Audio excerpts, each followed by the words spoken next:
Okay. So last night we spoke about the fact that when you bring people close to Hashem who are far from Hashem, you're rectifying Amunah in the world and you're rectifying your own Amunah. Now we're going to discuss, besides helping other people come back to Hashem, what can you do to rectify your own Amunah? What can you do personally? What is the most effective, let's say, tikkun for your own Amunah? So now listen to what Rav Natan says. Yitgaber kari la'amo baboker. You need to get up like a lion in the morning, like the halacha says. Shehei meorer hashachar, that you awaken the dawn. Ki emuna hi bechinat malchut. That's the answer? No? Waking up like a lion? No, that's the halacha. That's the first halacha. Yeah, but it's part of the answer, but you're gonna have to see what it means. Okay. Do you mind putting your phone on silencio or on your? Thank you. Okay. So why? Because Amuna is the Malchut. Okay, so what does that mean? Shnikret Shachar.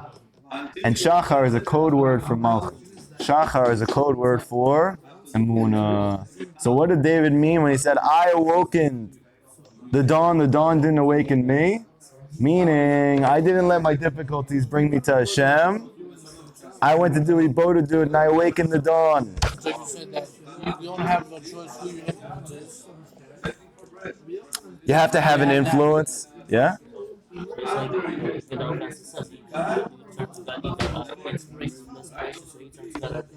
Yes, you got it. You hear? Whenever you send a word, you should say Gedalia. And now? Now that I learned this, so it's You got it. Okay, good. Thank God. Good. So Shachar is the concept of Amunah. That's why in Tehillim, there's one that's all revolving around Esther. And it's called Ayat Shachar. I believe it's 22. And because Esther represents Amunah, that's the whole reason why her name means Esther, because it means hidden. What's hidden in Esther? Her Jewishness, her Chokhmah, her Da'at. So because her Da'at is hidden, she's called Esther. What's in your Chinese food, bro? A lot of people need CBD oil. You just need coconut and that. Yeah, you like that? It's funny. Yeah, okay, good. So Yelet Shachar, meaning Esther represents Amunah, and in the end she saves us, right? So that's a Yelet Shachar. Moreover, Amunah and the morning's dawn, Shachar, are very directly connected. Because what is the main perfection of Amunah? What's the Ikar Shleimut of Amunah? What is the key to fixing Amunah in yourself and in the world? Hu Boker. It's only in the morning. Why? Like it says, Chadashim labakarim rabba amunatecha. You renew every morning your Amunah. So the concept of renewing is called Boker. Yes. Renewal is in the morning, and what's being renewed is your Amunah. So this is actually based on something Kabbalistic in the Zohar, which states that at nighttime, the reason why it gets dark out is because Da'at is going into exile. Da'at is the light, and when the light is going away, it means that Da'at is going away. And what does that mean? Oh, sorry. So now that Da'at is going away, you need to rely on a different type of intelligence. You don't need to rely on truth now, you need to rely on faith. Okay? Yes, like Yaakov and David. So what happens though in the morning is that the Amunah which you exerted at night when it was difficult now is renewed and grows and becomes stronger by daytime. You say that one more time. The Amunah, the Shuta that you exert at nighttime when your Da'at goes into exile, which is not just physical nighttime, but the concept of night when you don't understand what's going on. So Rav Nachman says very clearly in the very first Torah of Likutei Mohoran, and it's an essential Torah, you need to stop trying to figure out what's happening in your life, and you need to completely nullify your mind, meaning nullify your Da'at. Yes. Relax. Take it easy. And you need to accept Ol Malchut Shemayim. Everything comes from Hashem. Everything is for the very best. This is called Amunah. This is called the Shachar. This is called David. So what I understood is that in the nighttime, right, when everything is dark for us, Confusing. right, so that is taken away. Da'at is taken away. Taken away, and that's when we kick in Amunah. That's right.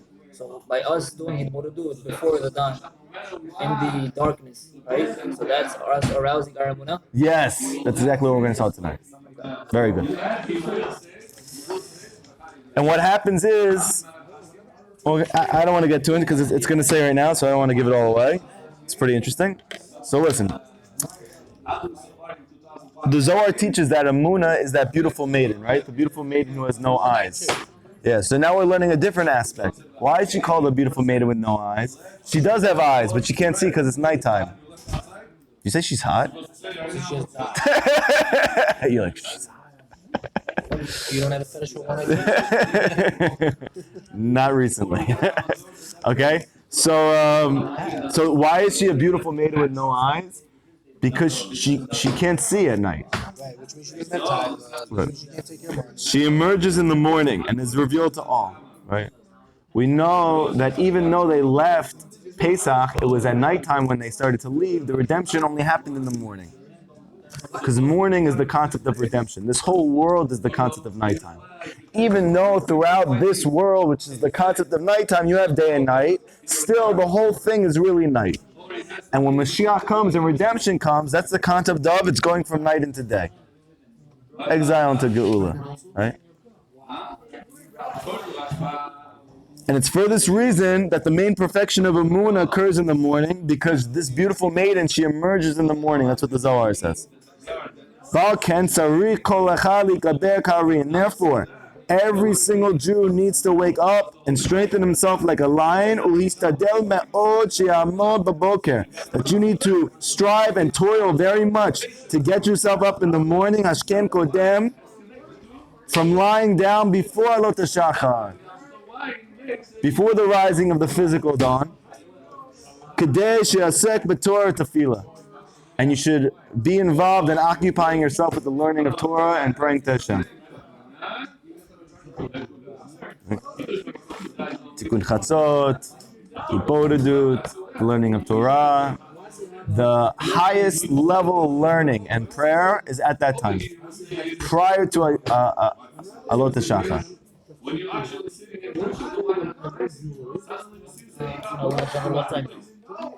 Check it out.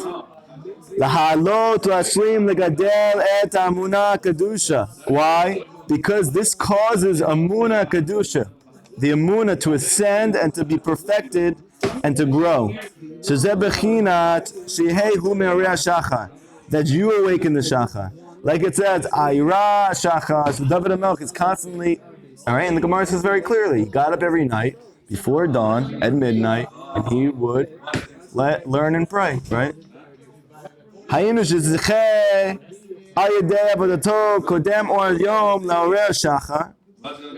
That is that he merits through serving before the light of the day to arouse the dawn. That this is the concept of Amunah, meaning only a person who has Amunah he's going to be able to get up before the light of day. And then the essence of the aliyah and the perfection of Amunah, chadashim lebakarim. Then you get renewed in the morning. Meaning, to the degree that you get up at nighttime, when it's difficult, and you come to learn and to pray, to that degree you're renewed in the morning. Does that make sense?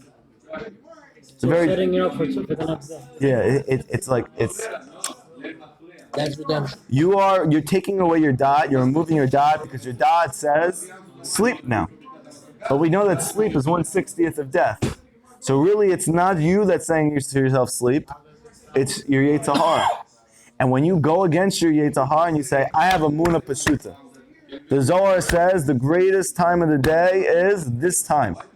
And even though it doesn't make sense, I'm going to get up then and I'm going to do exactly all the things that Hashem likes the best. To learn His Torah and to pray to Him, to cry over the loss of the Beit HaMikdash. And when you do all of those things, then your Geula is the greatest. Right? Whose redemption is going to be the greatest? It's the one who's toiling in the darkest time. When is this time again? It's after midnight, before Alot HaShachar. So the time from Chatzot until Alot HaShachar. This is the greatest time. That's when Hashem is learning with the tzaddikim in Gan Eden. Maybe that's why the first Gemara starts off Yes, there's a lot of Hasidic Rebbe's and masters who are speaking about why does Shah start out like this, because this is the essence. Gemara is the oral Torah, right? Oral Torah means nighttime. What do they say in the beginning? You're saying the Shema at night. We're going to talk about that in a second. The whole concept of Shema at night is that I'm batel. I'm nullifying my mind, and I'm closing my eyes to the world. I'm saying I believe in Hashem, in His oneness, in His unity. That's why we start out with that, because it's the whole essence of this world. This is what we have to do here. And then when the morning comes, then your morning is very sweet. Because you have the light. But your light is renewed. So to speak, what's happening is that when you learn and pray during those night hours, it's like you're putting yourself into a hyperbaric chamber. And then by the time the morning comes, you come out and you're even more refreshed. It's like a sweet spot. You know, like in NBA Jam, you have like sweet spots where you can set up shop and hit 3-pointers. You know what I mean? So that's like this point. You come here and you learn and you pray in this window, and then daytime comes and your daytime is very sweet because you renewed yourself in that place. Yeah, even older. Even older. And so in order for Emunah to be revealed, every person needs to strengthen himself like a lion, right? Okay, good. And then you're going to be renewed in the morning and you're going to emerge in the morning, okay? So now he says the consummate and most effective devotion for strengthening Emunah is to strengthen oneself greatly, exerting the utmost willpower to rise each night at midnight, because the Zohar, the Holy Zohar, says in so many places how extremely vigilant every Jew needs to be in this avoda. The Zohar speaks about this all the time, all the time, all the time. You need to get up at midnight and you need to learn and pray. It teaches... Does it have an effect on you physically? Yes. Because most people are going to be drained. Conked out, yeah. So yeah, it Definitely takes a toll on you. it also takes a toll. But it compensates. Yes. I'm saying not much easier, so you're less involved in your day yourself. It's like the ultimate act of faith. It's like he's saying that a person who learns at nighttime is a chut shel chesed during the day. Meaning Hashem makes it that because you're believing Him so much to the extent that you're getting up at a time that doesn't make sense, so then when daytime strikes, He doesn't give you those daily burdens He would normally give. Also, our schedule is like very different. We're Then it supposed to not go to sleep at that time. Yeah. Happened this week. Yeah. Have extra sleep in the night. Yeah. I ended up getting 4 hours of sleep. I didn't even set an alarm. Hashem woke me up for Shachrit. It was like, and the whole day, I had 4 hours of sleep. I made it to Shachrit. I wasn't tired all day. Right. I don't know what, it was like I got the special, Hashem wants to keep you awake. Because the truth is that Emunah itself, it refreshes you, meaning it reinvigorates you. Emunah is like a womb. It's like a spiritual womb, and you're getting reinvigorated in that room. So how do you exert your Emunah? Only a person who gets up at midnight to learn and pray has this highest level of Emunah, and therefore he's like placing his soul in this vacuum called Emunah, and you're getting reinvigorated both physically and spiritually, and then you're able to take that into the day. Obviously, anyone who starts a new avoda that's very holy, the Yetzer is gonna make you feel it in the beginning because he doesn't want you to continue, and then like, oh, I did this a couple of days, it's too much. Let me go back and do what I do. Okay. It teaches that anyone whose heart has been touched by Yira of Hashem, Rav Natan says he's obligated to rise specifically at midnight, and it's not just in the Zohar. It's spoken about a lot in Rishi Chochmah and the Shar of Kedusha. Yeah, because holy Emunah, how is it mainly perfected? Ayadei Shemat Malin, through the nullifying, Shabrim, and through the crushing, Marin, and through the eradicating. Midato Shnei Minei Kushot Kafirot. It's through your crushing of your kushiot, your questions. And how do you crush your kafirot, your atheism? Shehem, Kshut, Chiyavshah. You have the two type of questions, right? What are the two type of questions? Questions have answers, the questions that don't have answers. And you crush both of them. How? By opening your mind and revealing the pathways of the intellect through limud of poskim, learning halakha, shulchan aruch, through the learning what? In specific, at night. Yeah, in general, and he's saying specifically at night. Meaning, what should I be learning in that time? halachot. One then merits the shalom in his heart because where is this kafirot? It's really in his heart. But because he's learning the post game where it's a holy machloket and they're going to come to a pasak, that's the whole reason why you learn the Shulchan Aruch versus the Gemara, right? Because you want a pasak. So then you have shalom in your heart and then you overcome your deficiencies in Amunah. And then you merit to know how to answer the heresy in your own heart. Okay? Whoa, wait a second. You just said Shulchan Aruch versus Gemara. Shulchan Aruch is like Lamase. What do you Yes. do? What's Gemara? It brings you to that place.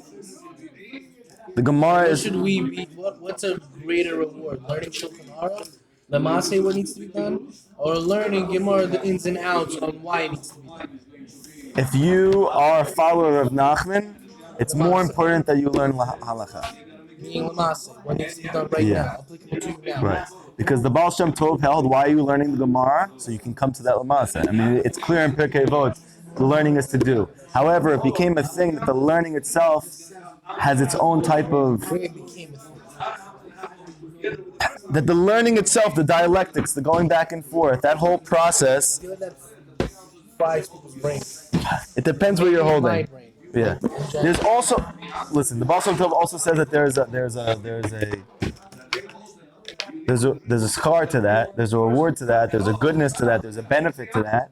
But he says ultimately the reason you're learning is to increase your yira and to know what to do. Simply. Okay? So therefore the Baal Shem Tov used to rail against the Ashkenazi yeshivas that they're learning for the sake of learning. So, right? So Rav Nachman says, why are you learning? For the sake of doing. Where do you learn how to do that? Halacha. Okay? He also said, we learned in the third Torah of Likutei Mohoran, what should you do every night? What should you be learning? Oral Torah. So he holds you should be learning Gemara at night. Right? So that's lahatchila, that's what you should be doing. But what is a chiyuv amongst the Breslaver? That you have to learn Shulchan Aruch every single day. I feel like this is like Don't not feel. or do or whatever, but so much. Everything else that I learn, I feel like sometimes I think too much about myself. Because I don't have time one day. But then you're writing the Nah, but what about work? I gotta work. Okay. So again, you asked me I yesterday. don't have time in the day. Okay. Again, we said, what is the chiyuv you have to learn halacha every day? Learn 2 halachot a day. This takes 5 minutes. Yeah. And you're doing the shurim at night. But in general, also whatever you teach us, right? I don't have to take upon myself all these things right away, No, right? no. But Also, you know how you say you're supposed to be Shomer Lechuy by guarding your eyes, which I agree with. Okay, the ear part is the hardest thing, listening to music. And now that I do sometimes and not listen to Gosh, it doesn't feel right. It doesn't feel good. so I'm telling you that's in the beginning because the Yitzhar wants to go back to doing it. No, I don't want to listen to it. When I was in the store the other day, I don't want to listen to these songs anymore. Yeah. But I'm saying, I don't listen to Goyish music. I listen to Israeli music that's not kosher. But I don't listen to the words. I just enjoy because, You like the beat. yeah. You get what I mean? Yes. So what am I supposed to do? Okay, well, if I do hit Bordeaux, it's still gonna help, yeah? It's still gonna help. Rav Nachman I'm says. trying. Listen, I'm with you. Rav Nachman says when you learn, what should be the kavana when I come in? To do what I learn.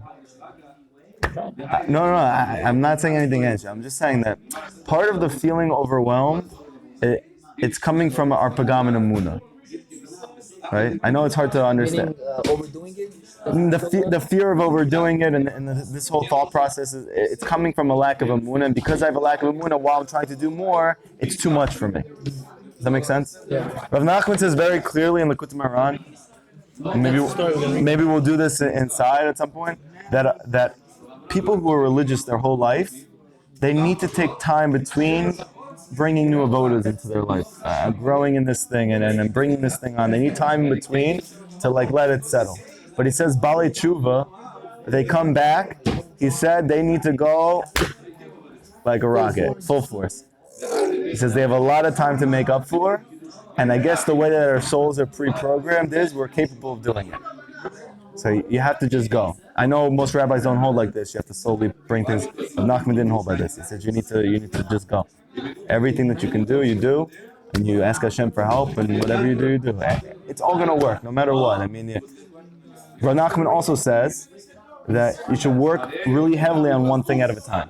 And perfect that thing. Yeah, and then once you're done with that, Just not be 100%. Yeah, so he says you should try and work and perfect one thing at a And time. if it's one thing, it should be a brief. Yeah. And then after that, you got another. The hearing and listening to music part. What about it? It's my thing. Okay, so then you're working on it right now. Good. It's your thing too, no? What, the music part? But even though I listen to it, it's not like, I'm kind of over it. even though I'm listening to it, it's I not remember when we first started learning, you were still like, Yeah, it was still hard for me. you used to come into class with like these big headphones. Yes, Hashem helped me. Hashem helped me. Guys with big music. This guy. Yeah, I love music. It was my chiyuv. It was my life Are we force. doing sophisticated sympathy? No. Oh, stop. We're doing turkey. Okay. Need you, Benny? If you could just, yeah. Feed me some jelly beans. We're gonna start. Yeah. And now it's practicality. You said there was a way to read when I talked, where a chiyuv, there isn't the whole thing. If you want to do it now, we have to do it now. Let me look into it for you. Okay. But honestly, how long do you think it takes? It takes 15 minutes. I know. On top of Kriyat Shema, it's like No. I know it feels like a lot, but a lot of that is the Yetzer Hara. I'm telling you, when you just start it, you're gonna be done before you know it. It's really pretty short. It's just very scary. Like it feels like it's a lot. It's not as much as it seems like. Okay. So now listen. We have a story. This is called The Cripple. My type of guy. Okay. You ready? There's a new story. Robert, you ready? We have a new story. This is called The Cripple. Once there was a wise man. Before he died, he summoned his sons and his family, and he told them that they must water trees. Okay. Right before he passed away, he got his family surrounded him. He says, you guys need to water trees. You may also learn a living in other ways, but you must be careful to make sure you're watering those trees. With that, the wise man died, leaving behind his sons. So who is this wise man? We're going to see. What's the watering of trees? So we know that water is usually connected Torah. And a tree is usually compared to a Jew. So you need to water trees. What does this mean? It means that you need to constantly be investing in your dad. So before he passed away, he said to them, make sure every single day you're watering your trees. And he says this should be your main form of sustenance. And you're going to have to work, and that's okay, you work, but just make sure you don't forget about watering the trees. So what is he teaching you? Even in your daily life when you work, you don't forget about planning your thing. Okay, good, I like that also. What else? the Maase, don't make work primary. Good. Good, because that's the main point I'm trying to say. Meaning, your work is for the sake of watering the trees. That's what he's saying. Even when you're not watering trees, your work should be just for the sake of watering those trees. Because that's the main thing. There's a whole story about Rav Natan. I know it's going to sound very crazy and like not shaykh to us, but Rav Natan, he started going to Rav Nachman, right? And his whole life was turned upside down. He's just like, wow, this is the truth. And like, I want to do everything he says. He started following his advice about praying with a lot of power and doing Hippolyta, and everything was changing in his life, and he felt so connected to God. And he got a lot of flack from his family. His wife's father was a really, really big mitnagid against. He was also a genius. And his father was against, and his father-in-law. So whatever, he had a job. But part of his job was that every single night he had to come to the store that his father-in-law gave him, that his wife really did most of the work during the day. He came at night and he like checked everything, made sure everything was good, checked the inventory, yeah? That was what he did every night. Wasn't much. I mean, for any of us, we would do it in a second, you know, it's like nothing. And then he learned all day. Good. He came to Rav Nachman and he told him, you know, my wife is giving me a difficult time. He said, you're not working enough, X, Y, and Z. You know, I'm there at the store all day and I don't know what I'm doing. Came to Rav Nachman and he asked for Eitzah. So what did Rav Nachman tell him? What did Rav Nachman tell him? You gotta stop with it. Just please stop with the jelly beans. No, not just you. I'm just saying everyone. Okay. He says, Natan. He says, work. You know, what about Olam Haba? It's like, That's where we're going. He said, we're going to Olam Haba. He said, this life is very short. He goes, what are you going to do with the Olam Haba if you're working so much? He said, you need to maybe invest more time in your soul, learn a little bit more, pray a little bit more, work, okay. You know, when you get the work done, you do the work, whatever. Just work less. Work once a week. That's what he told him. So he went back home. He was so excited because Rav Nachman told him he only has to work once a week. And he did it. And his wife thought he was out of his mind. Yeah, his family got really, really mad. But he did it. Anything Rav Nachman told him to say, he just did it immediately. Okay? He's learning once a week. He's going to work once a week. And his family's killing him about it and breaking down more and more. And he's having so much heat about it. And he can't take it. He goes back to Rav Nachman and he's crying his heart out. And he's telling him everything that happened. He goes, Natan, what about your Olam Haba? Once a week is a lot, don't you think? Let me scale it back a little bit. He told him he should only work once a month. He went back home. It worked. It's crazy. Yeah, he went back home. He went back home. He started working once a month, just going in, checking the inventory, getting out. That was it. Anyway. So what happened? He was good. Everything worked out. In the end, his family and his friends said you were right about everything the whole time, but that was only at the end. He went through a lot of strife, difficulties, and the only reason his wife stayed with him is because his wife would keep going to her father, who was a very big Talmid Chacham, and Rav Natan was asking about him. Is he learning? Is he learning? He said, yeah, he's learning more than ever now. He's learning even more than before. So he goes, as long as he's still learning, you can't leave him. If he's still learning, you can't leave him. He's going to come around. He's going to come around. So he found out what he's learning. He wasn't learning as much Gemara as he used to. He's learning more Halacha. He's learning more Kabbalah. He's learning more Mishnayot.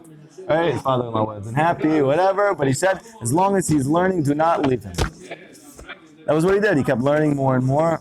Whatever. It was good. I don't get why they have to go through so much difficulty. Why they have them all sick? I see a Dove Cook. He's sitting on the floor.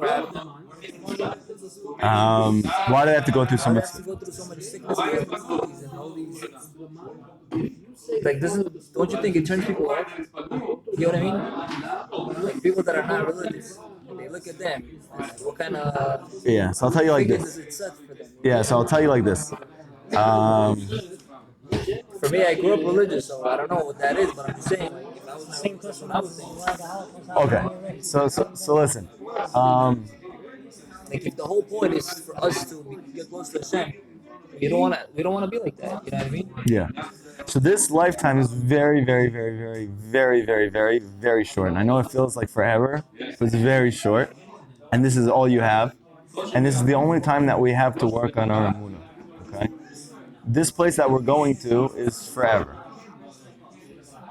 Saying it is what it is. This place we're going to is forever. The Gemara says clearly, the three greatest things in the world you can only acquire through suffering. What are they? Torah, Eretz Yisrael, and Olam Haba. You can only get Olam Haba through suffering. You can only get Eretz Yisrael through suffering. Amunah is Olam Haba, Amunah is Land of Israel, Amunah is Torah, it's all one thing, okay? These things can only be acquired through suffering. Why do they have to be acquired through suffering? Because the whole concept is that the Amunah is what brings you to those places, and Amunah means I don't know what's going on, and not knowing is what causes you to suffer. This gets me to Olam Haba. Yes. How can I get to Olam Haba normally? That is normally. I love this question. That is normally. It's a good. We were in actually with Hashem beforehand, and Hashem gave us everything prior, and we did not want the bread of shame, and we said we want to earn it. We chose to be here and to go through this. You chose it, he chose it, we all chose it, and we're here and we're going through What it. was the whole point of making this whole world and doing all of it? What was the whole point of it? Again, for you to receive the ultimate good. But the only way for you to receive the ultimate good is to earn it. Yeah, but he knew all of this though. Who's he? Hashem. I understand Hashem that. knew this was gonna happen. So And what do you? Mitzrayim and the whole, like, what was the whole point of all this? Emunah. It's a long topic. I know. I don't want to cut you off. Yeah, it's, It's a pregnancy example you gave. That's the best example I've heard. yes, pregnancy. There you go. That's the answer. Not knowing. Yes, So suffering you don't know. that's right. But it's similar to the we want to make, right? your guy was Elon Musk. Well, this guy was left their own.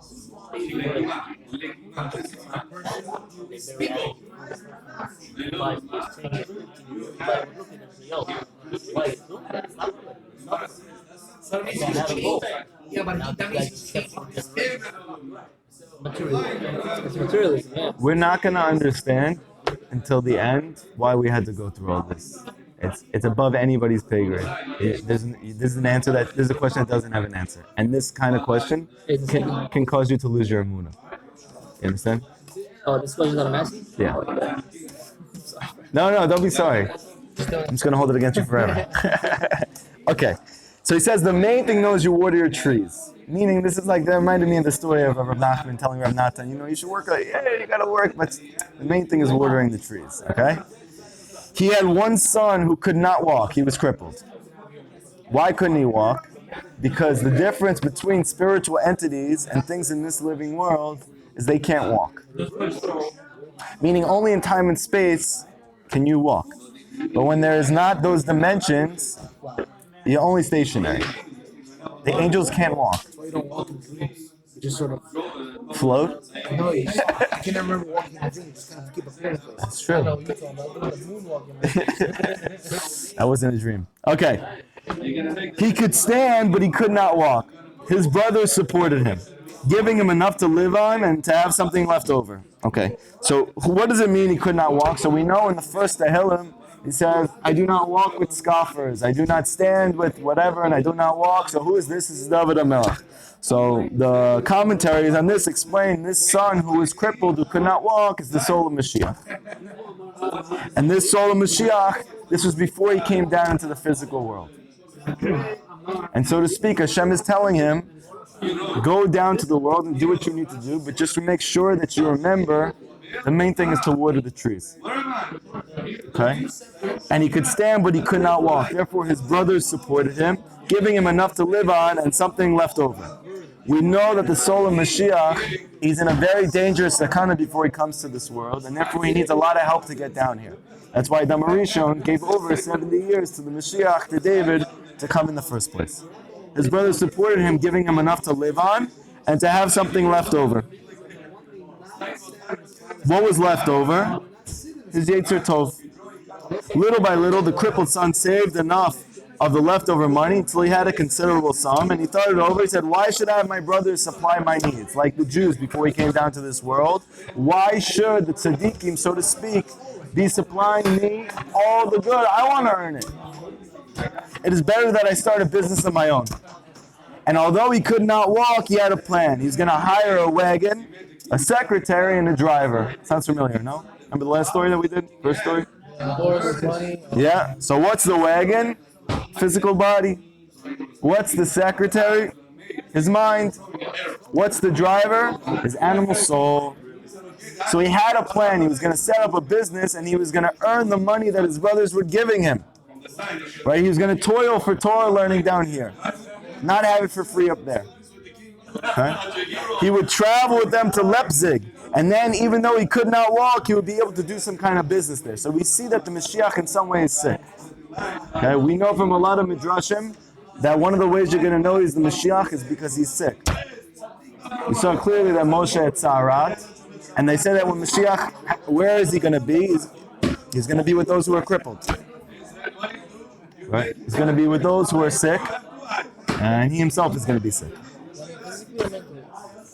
He's sick, whatever it means. Okay.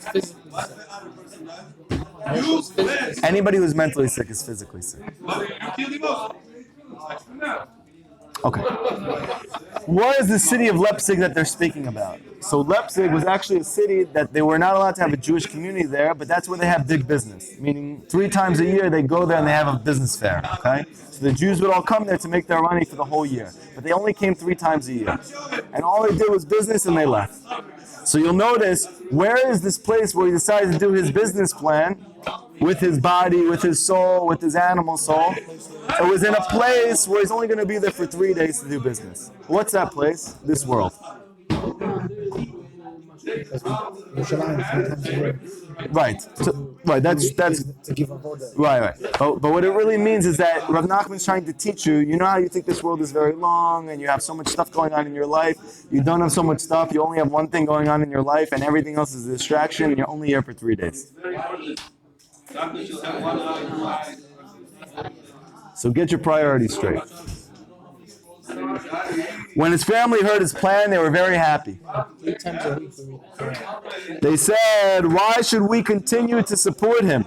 It is better that he earn his own living." They therefore lent him even more money so that he would have enough to run a business.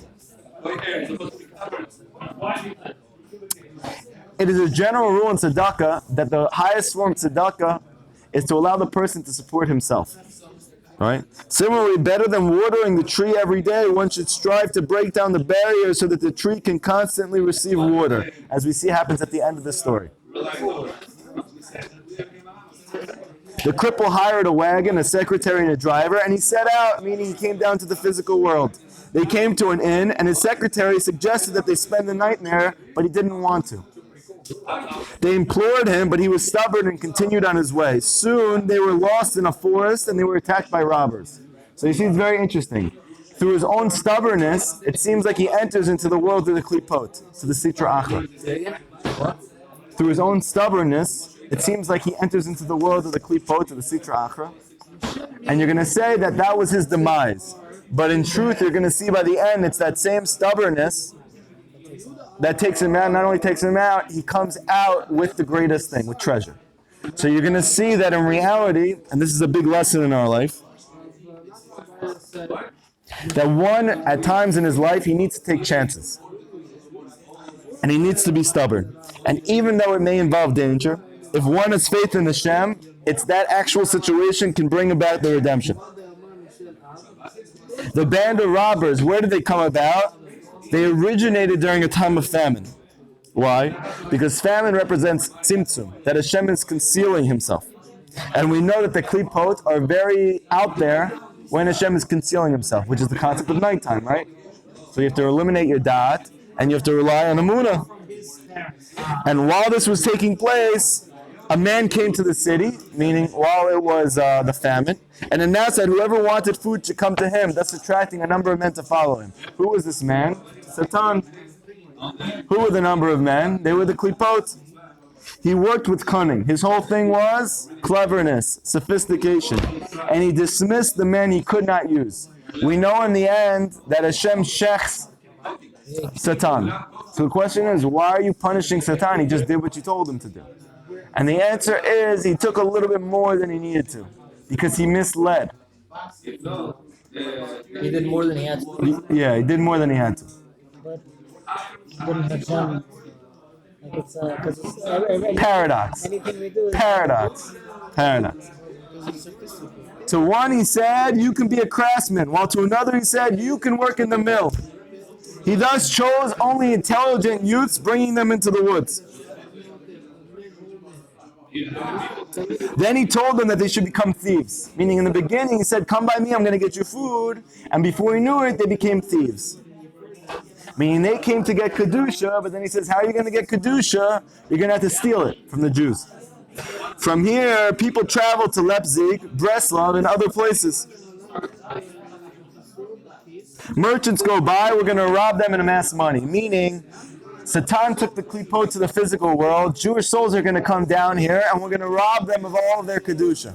Wow, it's interesting. Jewish souls go to the forest, and we're going to rob them in that place. Hippo to do it. It was these robbers who attacked the cripple and his men. So you see, as soon as Mashiach comes down to this world, he immediately starts to go through difficulties. The driver and the secretary were able to flee. What does that mean? When a person is born, he loses his intellect, right? He forgets everything. That's what it means that his secretary is fleeing. And he does not have the power to travel through the universes anymore. Meaning while he was in the womb, so to speak, he was flying through all the supernal universes. But as soon as he loses his intellect, he loses his ability to do that. But the cripple remained in the wagon. Meaning the soul remained helpless in the body. but his intellect left him. When the robbers came to take the money chest, they asked him, "Why are you sitting there?" The cripple replied that he could not walk. The robbers took the chest and horses, leaving the cripple on the wagon. The secretary and the driver, they fled to a town. They decided that since they had taken out loans from wealthy landowners to make this trip, it would be foolish for them to return home since they could be put in chains. So you see that in reality, even though your intellect, meaning your godly soul, leaves you for a period of time in your life, it doesn't leave you forever. It just, For the time being. yeah, for the time being. But does this happen to rabbis also? What? Whatever you're saying. To the king also, how? They're like perfect. Maybe it happens. Okay? It would be foolish for them to return home because then they would be put in chains, meaning they didn't fulfill their mission. They didn't fulfill their mission. It would be better for them to remain in the town to which they had fled. Here they would be able to work as a secretary and a driver. The crippled son had provisions he had brought from home, and as long as he had some dry bread in his wagon, he ate it. Then this was used up and he didn't have anything to eat. He thought it over and he threw himself down from the wagon where he'd be able to eat grass, meaning he couldn't move his legs. So he had to like toss himself over, and he got on the floor and he just started eating grass. This is animal food. Rav Nachman taught that sometimes it's good to be like an animal. What does it mean he threw himself down from the wagon? He divorced himself from physicality. This is alluded to, happy is the man that he's not standing and he's not walking and he's not connecting to his nefesh bahamut. He's slowing himself down from that. He spent the night alone in the field and he got very frightened. He lost all his strength until he couldn't even stand, meaning the robbers had made his feet even weaker. But as a result, you're going to see he gains a marvelous means of transportation. Meaning, because the Yetzer Hara, the klipot, they weaken him so much physically, he actually accesses a koach of an ability to transport that he didn't have before that. The robbers, representing the forces of the Sitra Achra, they attack a person's feet. Right? What are the feet? Emunah. They attack your feet. So therefore they attacked his feet, and then he couldn't even stand up. So you're going to see that even though they crushed him by getting him that he had no strength whatsoever because he lost his emunah, it was through that whole episode that you're going to see he comes to his greatest heights. Thus, what do the forces of evil do? They're striving to take away your emunah. He ate the grass around him. Yeah, the grass. Yes. And eat the grass around him, he would remain in one place. Then when the grass was gone, so that he could not reach anymore, he would push himself further and eat there. He continued eating grass for some time. Sounds like what's happening is he's getting by in very simple emunah, meaning he's not relying on his intellect. He's completely nullifying his intellect because they're weakening his emunah, right? Then one day he came across a certain type of grass that he had never eaten before. The grass looked appealing. He had eaten grass for so long now that he was familiar with all the types of species, but he'd never seen grass like this. He made up his mind that he would pluck it out, root and all. Under the root there was a diamond. It says in the Gemara in Yavamot and Bava Metzia, if you had not removed the clay, you would not have found the jewel under it. So you see that even though the Sitra Achra is coming to get you, through its efforts to get you, it actually causes you to find the diamond, to find the jewel. The very thing it doesn't want you to do. Under the root there was a diamond. The diamond was square and each side had a different power. We'll continue tomorrow night. Okay. How is it? Good? Talking about the Chinese food or the Torah? How are these stories for you guys? You still into it? Or you're over it? Oh, I'm not gonna lie. This is the first story I paid attention and I get that. Okay. I'm saying I'm only doing this. I'm only doing these stories if you want them. If you don't want them, we don't have to do Oh, them. it's good. I like it. The more of your own explanations when you have these stories, because you bring all these extra stories and insights. You like those insights? Yeah. It really colors it. Yes. And you like colored. Here's color. Okay. Jelly beans today. So I've been thinking about which Torah to do. Ooh, I like this story. You know this Torah? I have a question. I have a question. Can we do not now, whatever, whenever you can? Can we do a class on English? Yes. We can do a class on English. Yeah. It's probably gonna have to wait till Tzion opens though. Tzion opens. How are the fifth and moon today? So when you look at the system of Sfirot, when you look at the system of Sfirot, you see that the lowest level of the Sfirot is called Nukva, which is Amuna, which is Malcha. So this physically represents your feet. And just like your feet hold you up, so your Amuna is like your foundation, right? But your feet have no intellect in them. So too, Amuna has no intellect. That's why it's the cripple. Because the cripple has no intellect. That's why in the morning when we say Shasana Kotaki, it's saying What did you say? in the morning when we say the Bracha, Shasana Kotaki, when God gives me everything I need, Right. we're talking about the The shoes. feet. Yeah, shoes. Very good. Yeah. Also, didn't we learn that a cripple means We're gonna see. Can you pause it for a second? Okay. So I want to do the tour for a while. I refrained for a few reasons. One, the beginning is a little difficult. We're gonna have to deal with the Zohar. That's very Kabbalistic. You're gonna have to stick with me for a little bit, and then it's gonna get more simple. Two, Benny had a few tours he wanted to do in the past few, and I thought it was Kedai, so we did them. Now we're going to go back and do this one. There's a lot of very practical, very important topics being discussed in this Torah, and it's very fascinating Torah. And it's given on Rosh Hashanah 5566, which is 1805. Okay, so 5 years before Rabbi Nachman passed away, he gave this Torah on Rosh Hashanah. His Rosh Hashanah Torahs are very powerful. This is one of them. It starts off with the Zohar, okay? So I need everybody to pay attention or you're not going to understand the Zohar. I made a chart over here. We're going to use this to figure out the whole Zohar. Okay, you with me? It starts like this. Ita b'Zohar Bereshit. It says in Zohar Bereshit. Talat nafkin mechad. 3 come out from 1. Chad bitlat kayama. 1 is maintained by 3. Chad al bein train. 1 ascends between 2. Train yankin lachad. 2 provide for 1. Chad yanik lachama sitrin.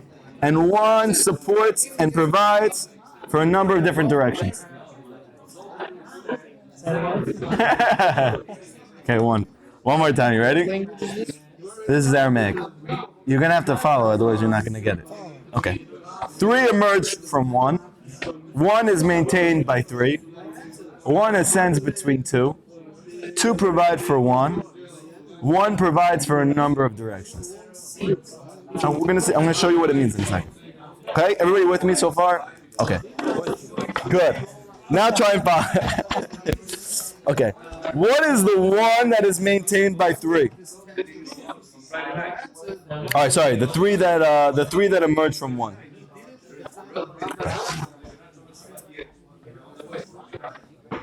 Just you don't have to understand everything I'm saying. Just try to follow me. Okay. Okay. These are different partsufim.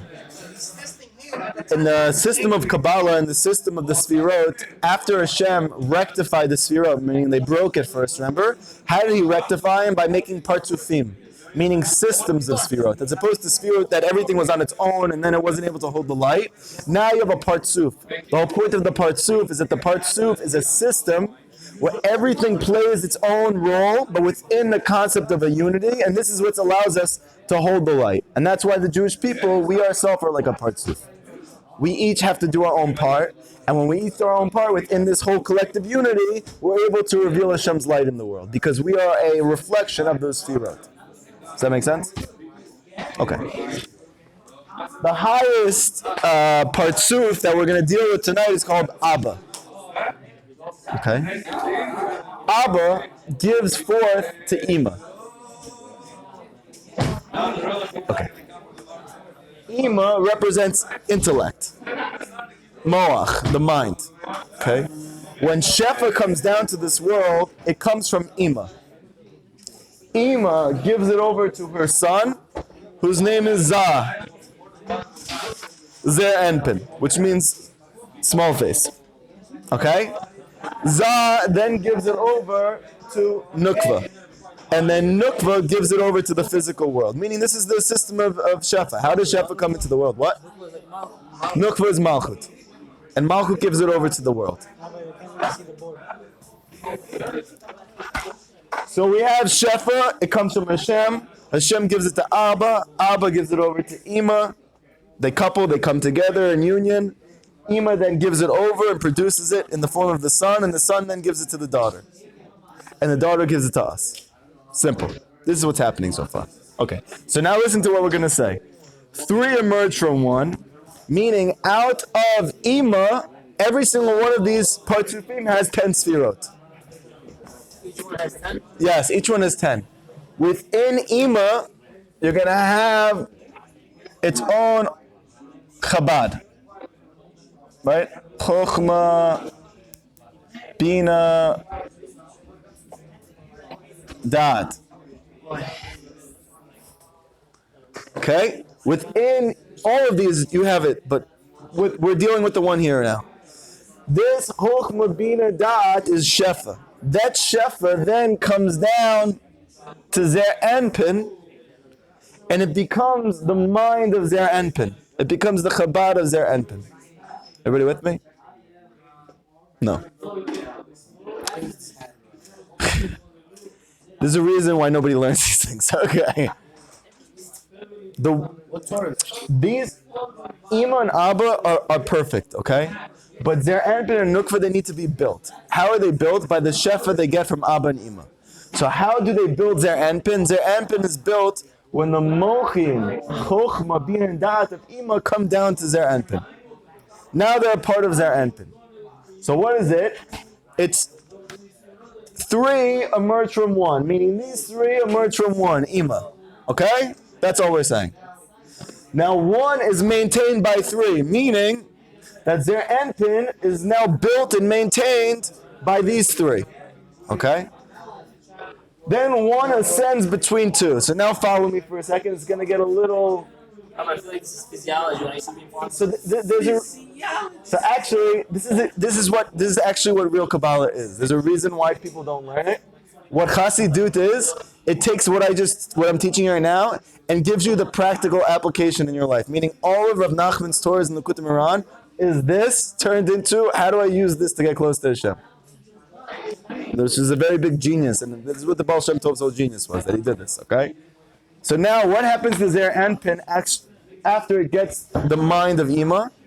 It then ascends, and it floats up. And now, it's in between Ima and Abba. Good. Meaning it has to go up to receive the influx from both of them. It's going to receive Shefa from both of them. Okay? So Abba and Ima are now going to give over. That's why it says 1 ascends between 2. And what's happening there? He's getting Shefa in between these 2. And then what happens is 2 provide for 1. What does that mean? So you guys, within Zer Anpin, you have 6 Sfirot, right? You guys are with me right now or no? Yeah. Very good. It has the Chokhmah Bina Da'at of Ima, but it has its own 6 Sfirot of Chesed, Gevurah, Tiferet, Netzach, Hod, Yesod. Didn't you say all of them have 10 each? So that's What? 9 together. No? Yes, but the main part of Zer Anpin is these 6 Sfirot, okay? The lowest part is called Yesod, right? Yesod. So what's happening is Ima gives its Shefa to Zer Anpin. Abba gives its Shefa to Zer Anpin. And that Shefa gets filtered down from both sides into Yesod. By the way, this is the reason why physiologically everything happens down here like it happens. It's the same exact process, if you haven't caught that yet. Including the ascent. Okay? So now, all of it is gathered within Yesod. and he's really getting double shefa, right? Because he's getting from both of them. Yes. Yes. So he gets a double portion of shefa from these two. And then Yesod comes down and extends, because Yesod is the Brit. And it then gives over and shoots forth all of that shefa into Nukva, who is to the woman, who's the receiver, who's Malchut. And then one provides for a number of directions, meaning Nukva now takes that shefa, perfects it, and gives it over to the physical world. You understood? Yes, if we real quick, one more time. Okay. When a mommy and a daddy like each other. The Anpin, its main thing is the emotional sfirot. Chesed, Gevurah, Tiferet, Netzach, Chod, Yesod. In order for it to be perfected and to give it over to the world, it's not enough with that, it needs a mind. It gets its mind from Ima. Ima gives over the mind, then it's maintained with that mind and it perfects their Anpin.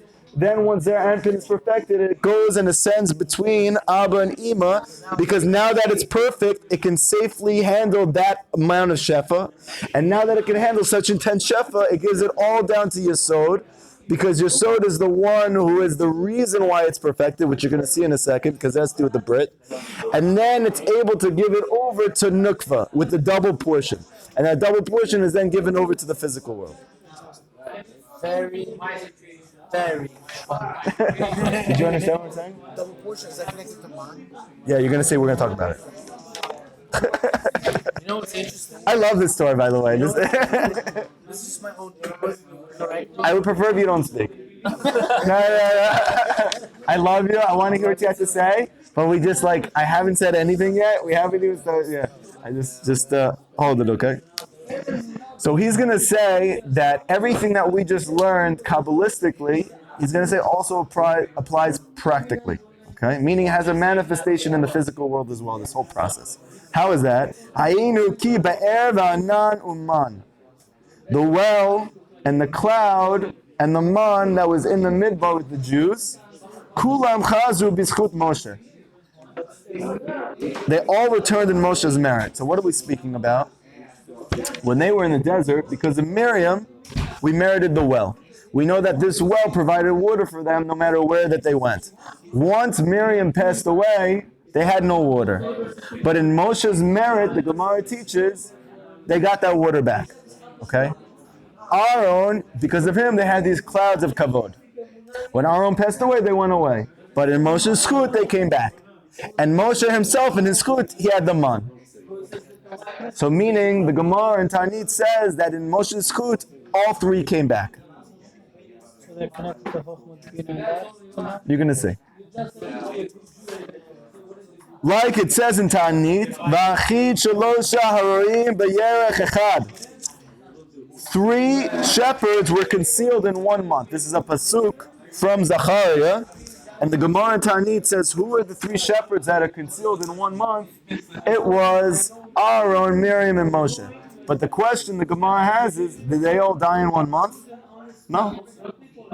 We know explicitly the only date of a tzaddik that is, we actually have the exact date from the Torah, is Aaron. It was on the 1st of Av.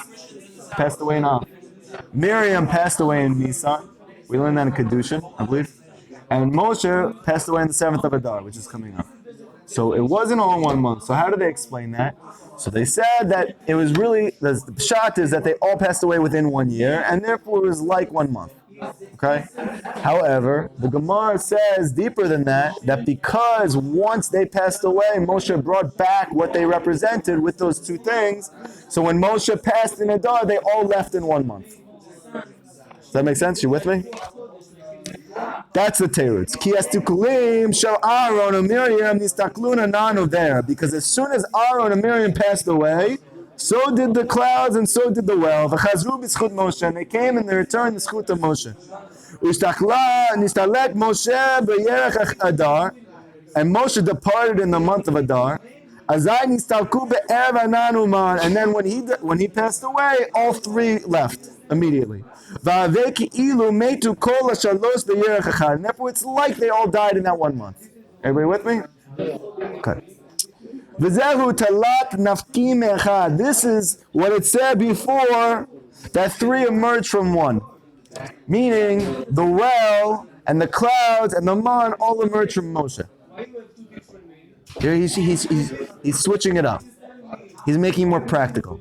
Even though really this is a complete reflection of whatever you just learned, and it's your homework to try and figure out how it's all connected, okay?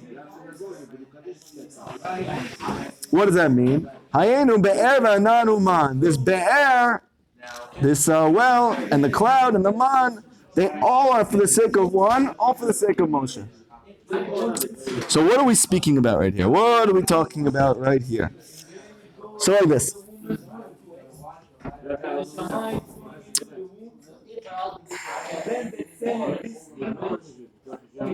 When Shafa comes down to this world, it then manifests physically. Okay? Sometimes Shefa manifests as food. Sometimes Shefa manifests as drinks. Sometimes Shefa manifests as clothing. So the Shefa that all descended in Schut of Moshe, it ultimately descended as food in the form of man, drinks in the form of the well, and clothing in the form of the clouds, which pressed and cleaned the clothing. And right? You with me? Anybody? Okay. Why? So this is a very deep thing we need to understand because it's very connected to Mashiach. Moshe's soul, what made it so special is that it encompassed the three avot. Meaning all the koach that Abraham and Yitzchak and Yaakov had, he encompassed all of them. Why? Because we're going to learn, Kabbalistically, he was actually the root of all three. And anything that is the root of something encompasses whatever is below it. Just like the tzaddik encompasses the souls of all the Jewish people, because we're all extensions of his soul, so too, Abraham, Yitzchak, and Yaakov, meaning Chesed, Gevurah, and Tiferet, they all come from Da'at. And the Arizal says very clearly that Moshe Rabbeinu is Da'at. So because Da'at gives birth to Chesed, Gevurah, and Tiferet, meaning Moshe's soul encompasses Chesed, Gevurah, Tiferet, Abraham, Yitzchak, and Yaakov. You with me? Yeah or nay? Mike, you with me? Okay.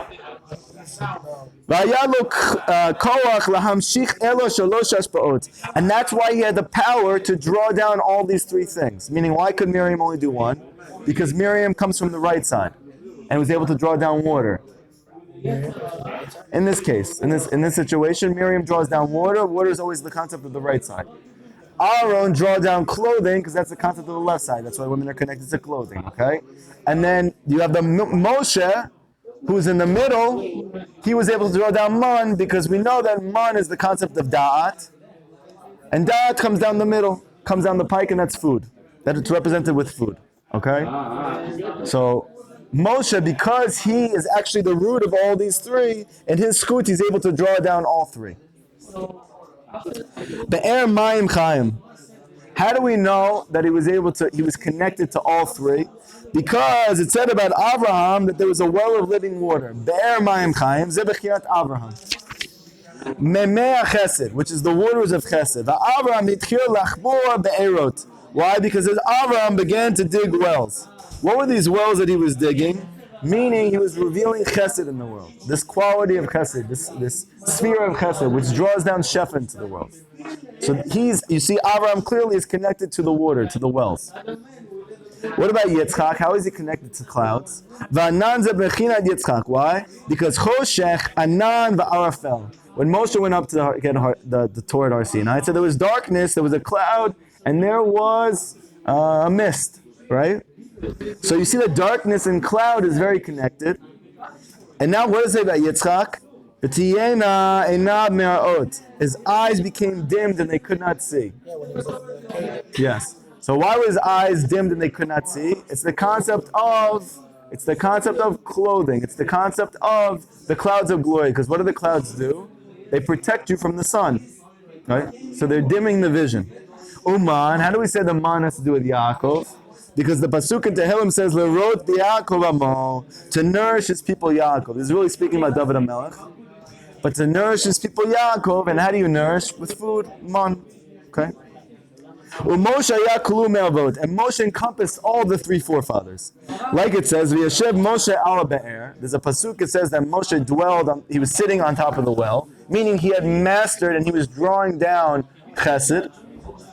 V'yavam Moshe b'toch ha'anan, it says that Moshe went within a cloud.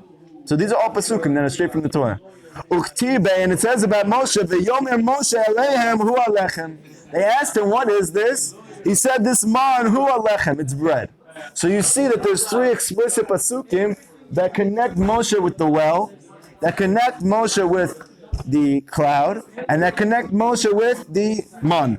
Now interestingly, Rav Nachman says, Hu daika. It says, V'yera Moshe aleihem. Moshe said to them, Hu alechem. But it's weird. It should just say, V'yera Moshe alechem, alechem. It's bread. Or is that alechem? This is bread. Whatever. But why say Hu alechem? It's a weird language. It doesn't really make sense. So Rav Nachman says, because he's speaking about himself. V'yera Moshe alechem. Moshe was saying to them, Hu, meaning me.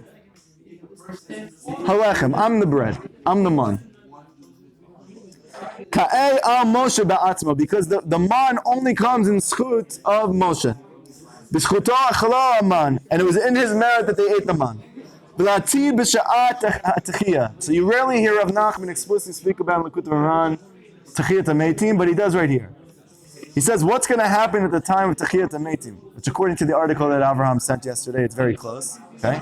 What's going to happen is, Yakum Moshe kalo mishlosh avot mikodem. Moshe is going to arise from the ground, encompassed in the three avot, like it was prior. Meaning he's going to arise with these three koachs, of the well, of the clouds, of the man, meaning he's going to have within him this power of Avraham, Yitzchak, and Yaakov when he arises. Where do we see a clue to this in the Torah? Because it says in Kohelet, Ma shaya hu sheyeh. What was will be. And the Zohar says, if you take the first three letters of these first three words, you get Moshe. What was will be.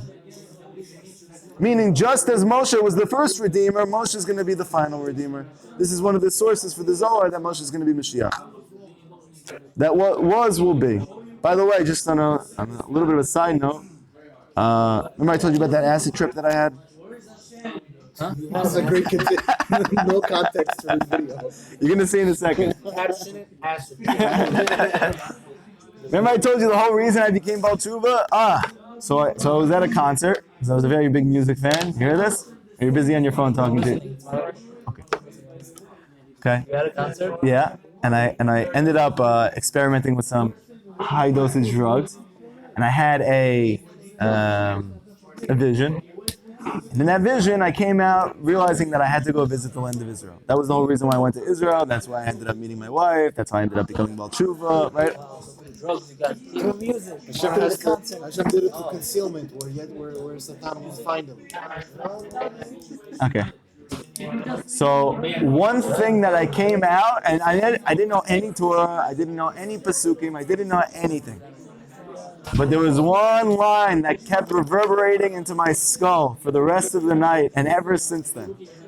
And which, when I got to this Torah, I realized the actual pasuk in the Torah, which is Masha Yahushia. What was will be. What was will be. That's what you heard when you were. That's what I was experiencing in my vision. That everything that. What? It wasn't in Hebrew. I actually saw what was, and I saw that it would be again. You saw redemption? Saw something. What did it look like? I saw that what was will be. What was will be. And I remember the first time I read this Torah, because I don't know Kohelet, I didn't learn these things. I had such chills, and I realized the actual pasuk in the Torah that what was will be, and it's referring to Moshe, the Mashiach. Yeah. So was that free will? Right. Wherever that place, wherever you were. Yeah. Content, whatever you did. Whatever Did I you choose that vision? No, was that free will? The fact that you did Gemara says your only free will is Yirat Shamayim. I don't see any Yirat Shamayim. No, but that whatever you just said, whatever you did, that's what it Put got him you there to. to put him on the path. So when a person is very far, and he's definitely in the 49th gate of Tuma, okay? When a person is very far, he needs to come through many concealments Because if it wasn't for that, Hashem, you would have never been here. So Hashem did it like that for the good. So Hashem, so to speak, comes down to your level to sort of meet you where you are, so to speak. Because he's not going to meet you up there. Because there's no way in my conscious mind I could connect because I had so much tumah. There's no way anybody could come to me and explain to me that Amunah is real, that the Torah is real, because there was just so much So tumah. Hashem came to himself, yeah? We'll continue tomorrow. Back, Baruch.